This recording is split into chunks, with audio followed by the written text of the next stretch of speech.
ഇടുക്കിയുടെ അതിർത്തി മേഖലകളിൽ എക്സൈസിന്റെ ഓപ്പറേഷൻ തണ്ടറിനൊപ്പം ഓണം സ്പെഷ്യൽ ഡ്രൈവും പുരോഗമിക്കുന്നു. ഈ മാസം 1 മുതൽ 30 വരെയാണ് സ്പെഷ്യൽ ഡ്രൈവ് നടത്തുക. ഓണം സ്പെഷ്യൽ ഡ്രൈവിന്റെ ഭാഗമായി ഉടുമ്പൻചോല എക്സൈസ് നടത്തിയ പരിശോധനയിൽ അതിർത്തി മേഖലയിൽ നിന്നും 200 ലിറ്റർ കോട കണ്ടെടുത്തു. ഓണത്തിന് ചാരായം ഉൽപ്പാദിപ്പിക്കുവാനായി കരുതിവെച്ച കോടയാണ് കണ്ടെത്തിയത്.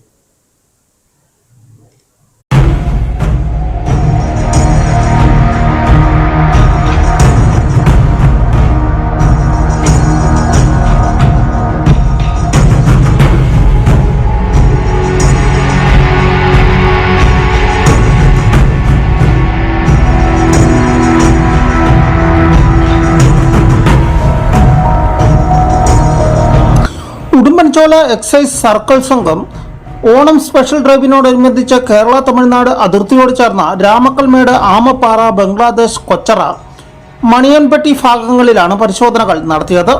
മണിയൻപട്ടി ഭാഗത്തു നിന്നുമാണ് വ്യാജപാറ്റിനായി സൂക്ഷിച്ച 200 ലിറ്റർ കോട കണ്ടെടുത്തത്. ഓണക്കാലത്ത് ചാരായം നിർമ്മിച്ച് വിതരണത്തിനായി സൂക്ഷിച്ചതാണെന്നാണ് നിഗമനം.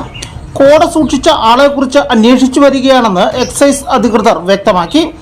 CI വിജയകുമാർ, ഉദ്യോഗസ്ഥരായ യൂനസ്, ശശികുമാർ, അനൂപ്, നൌഷാദ്, അരുൺ മുരളീധരൻ, അരുൺ ശശി, പ്രഫുൽ തുടങ്ങിയവർ പരിശോധനകളിൽ പങ്കെടുത്തു. ഈ മാസം 1-ന് ആരംഭിച്ച സ്പെഷ്യൽ ഡ്രൈവ് 30 വരെ തുടരും. ഓണക്കാലത്ത് വ്യാജമദ്യത്തിന്റെ കടന്നുവരവ് തടയുന്നതിനും അന്യസംസ്ഥാനങ്ങളിൽ നിന്നും ലഹരി ഒഴുക്ക് തടയുന്നതിനും ലക്ഷ്യമിട്ടാണ് സ്പെഷ്യൽ ഡ്രൈവ് നടക്കുന്നത്.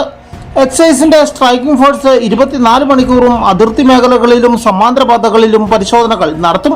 ഇതിനോടൊപ്പം തന്നെ ഹൈവേ പട്രോളിംഗ് സംഘത്തിന്റെ പരിശോധനയും ഇടതടവില്ലാതെ തുടരുകയാണ്. News bureau, Udumbanchola.